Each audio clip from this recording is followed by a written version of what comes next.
Hey everybody, welcome back to Close Up with Jesus, take Yeah. two, because the first Yeah, time something take happened to two. Kelton's mic.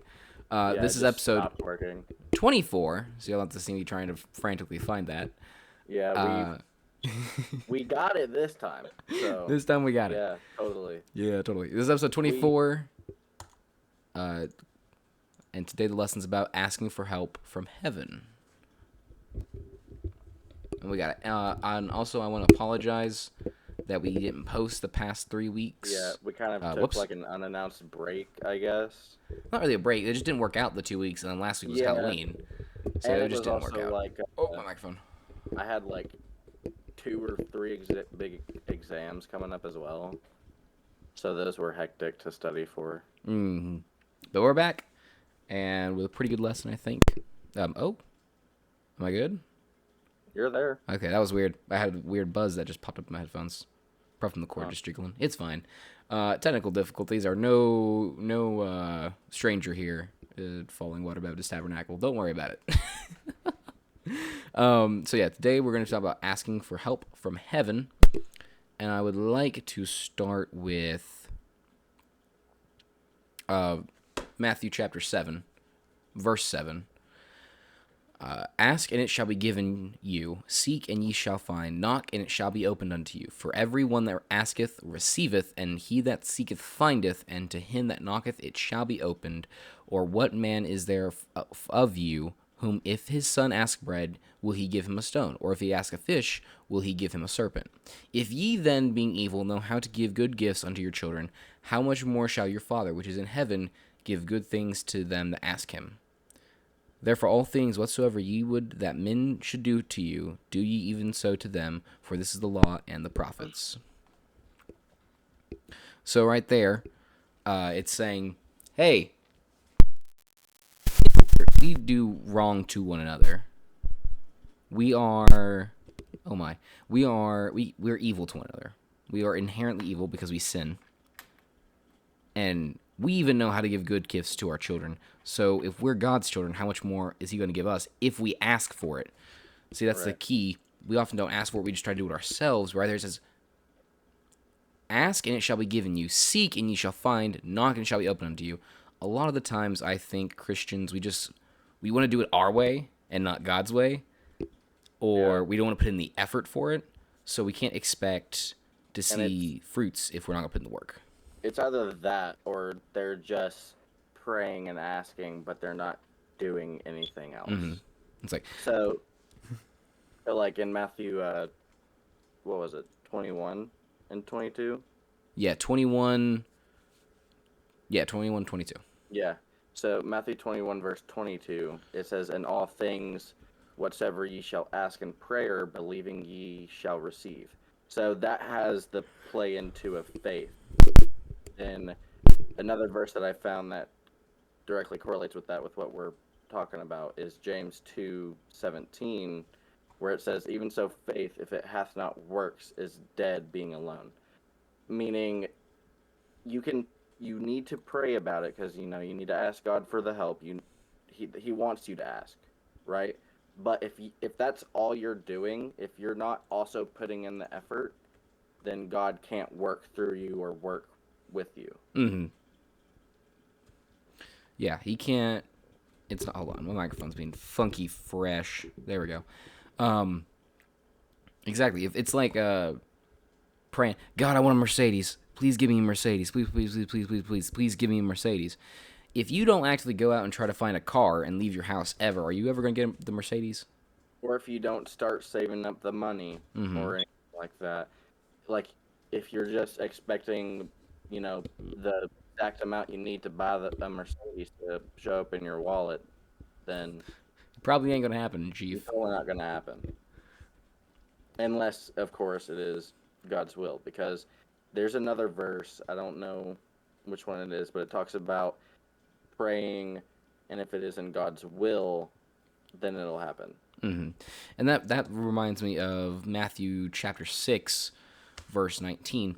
Lay not up for yourselves treasures upon earth, where moth and rust doth corrupt, and where thieves break through and steal, but lay up for yourselves treasures in heaven, where neither moth nor rust doth corrupt, and where thieves do not break through nor steal. And where your treasure is, there will your heart be also. The light of the Mm-hmm. body is the eye. If therefore thine eye be single, thy whole body shall be full of light. But if thine eye be evil, thy whole body shall be full of darkness. If therefore the light that is in thee be darkness, how great is that darkness? So that whole little paragraph is talking about where is your heart? Because your heart is after treasures. Are your treasures here on this earth? Is it that Mercedes you really want? Is it that girlfriend you really want? Or the boyfriend you really want? Or the video games? Or the money? Or the alcohol? Or the drugs? Whatever it may be, is that where your treasure is? Because if that's where your treasure is, that's where your heart is too, and your heart's not with God. And God wants your heart. Yeah, God That's what He's wants your after. heart, and that entire those verses that you just read reminds me of that little story, or like whatever you want to call it, of where if you set your treasure right that you have in your house, or your house is a mess or something, Jesus comes over, he's knocking on the door. You grab all the stuff or all your treasure, whatever it is that you don't want God to see, and you start stuffing it in your room, right? And you go, "Hey, Jesus, what's up? Just don't go in there."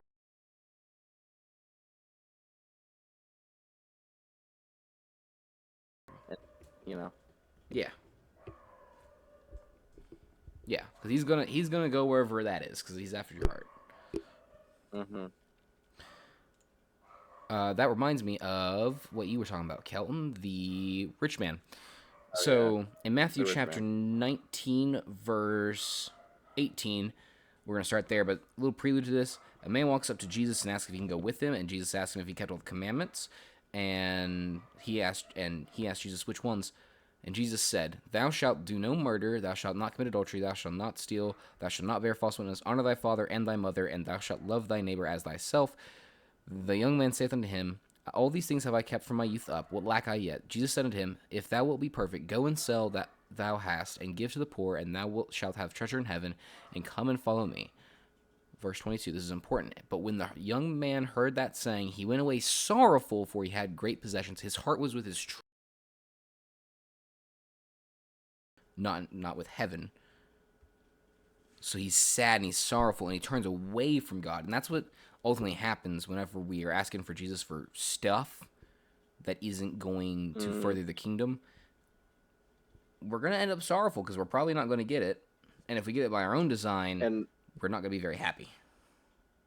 what this that story of the rich man going to Jesus kind of like makes me think about is how the man, right, he has all this treasure, he's rich, right?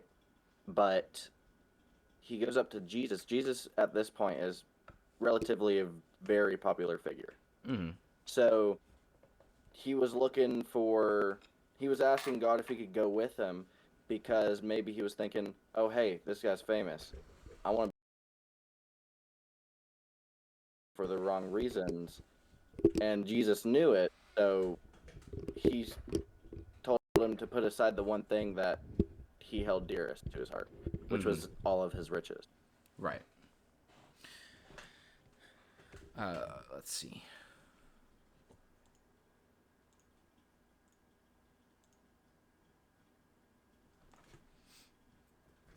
Yeah. Whoop. Click the wrong button. Yeah. Uh, yeah, you're exactly right. Yeah, that's why I said Oh, it. yeah, smooth. Very, very smooth, Kelton. Um, if we jump to Isaiah chapter 58, verse 9, "Then shalt thou call, and the Lord shall answer." So, right there, and that's a semicolon, so that's a pause, right? You could end the sentence there, but it continues. And right there it says, "If you Mm. call, the Lord's going to answer." So no matter what, the Lord is going to answer you. And at our church, we have a very fun way of saying this. God's got four ways of answering you. He's got yes, no, No, not right not now, yet. and are you And are you crazy? crazy? You crazy? Are you crazy? And the "are you crazy" one is for God, I want a Mercedes. Please, just give me a Mercedes. It's for when you're asking for Uh, stuff that isn't gonna further the kingdom, but is for the treasures of this world. or it's just something completely unreasonable or Yeah. unrealistic. Like God, give me superpowers. $1 million. I want to fly. Give me Well, there's the wings. airplanes. Let me fly like an eagle to the sea. Caw.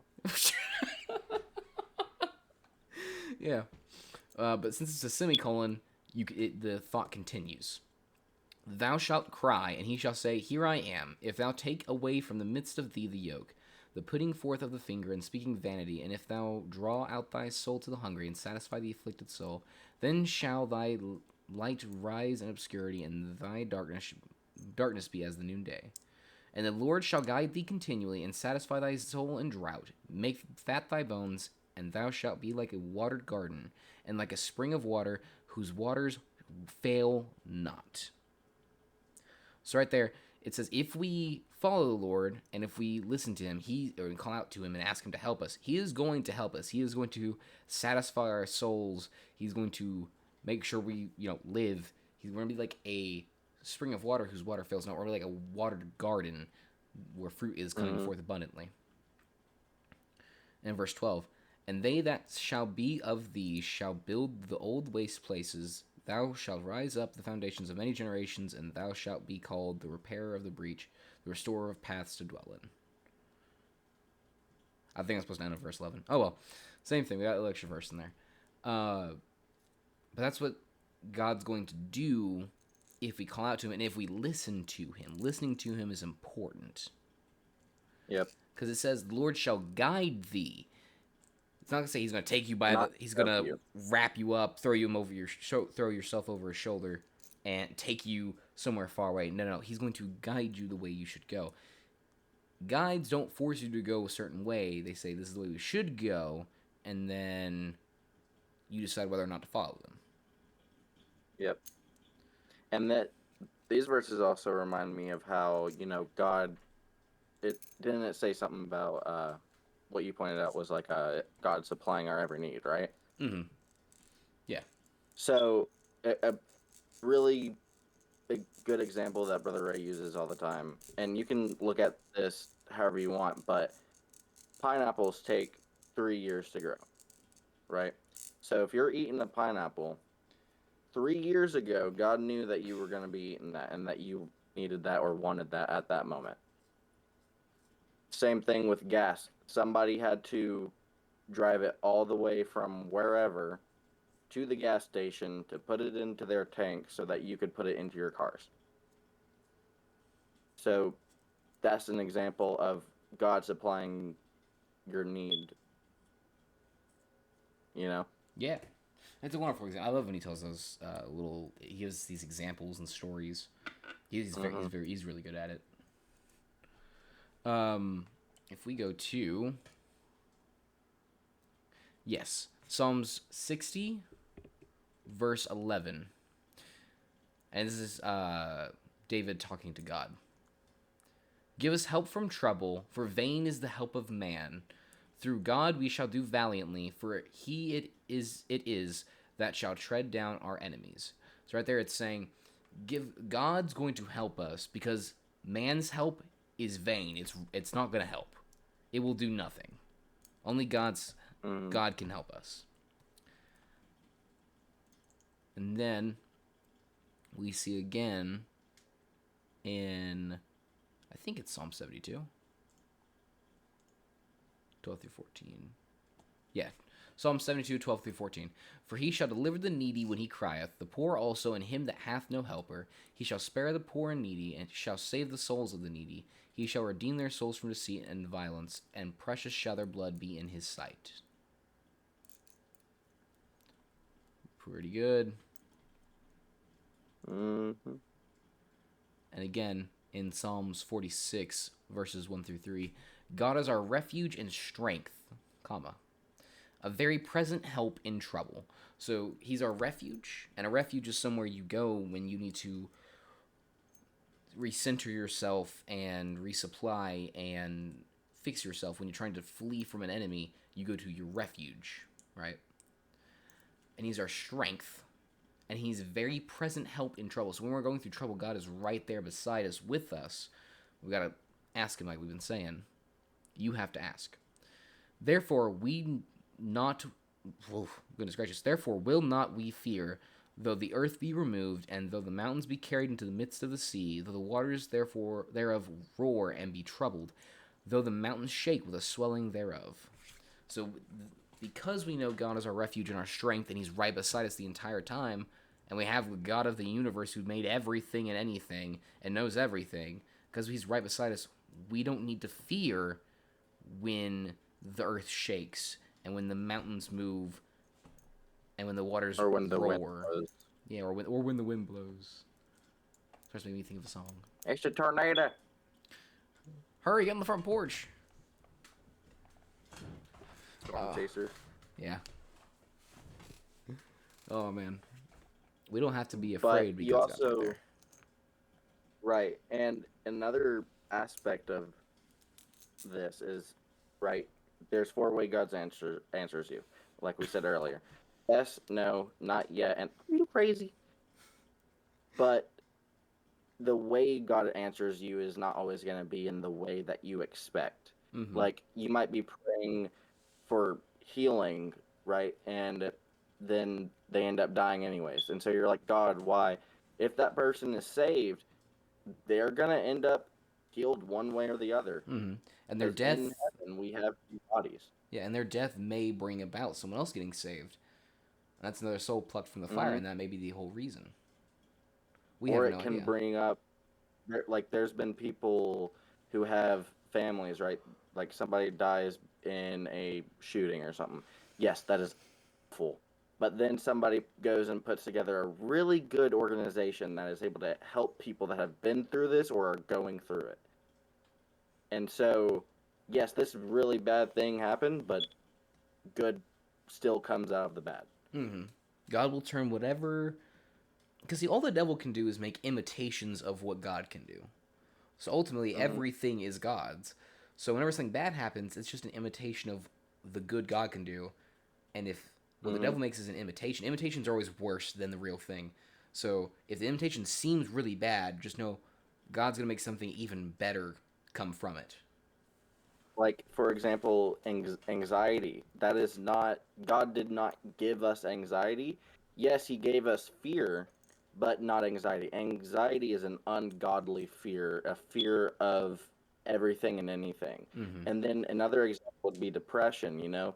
Yeah, God gave us a sense of sadness, but not into the point to where we're so sad that we're going to take our own life. Yeah, I I love thinking about it. Just like the Yeah, the kind of makes, mag the magnitude sometimes of we go God. into.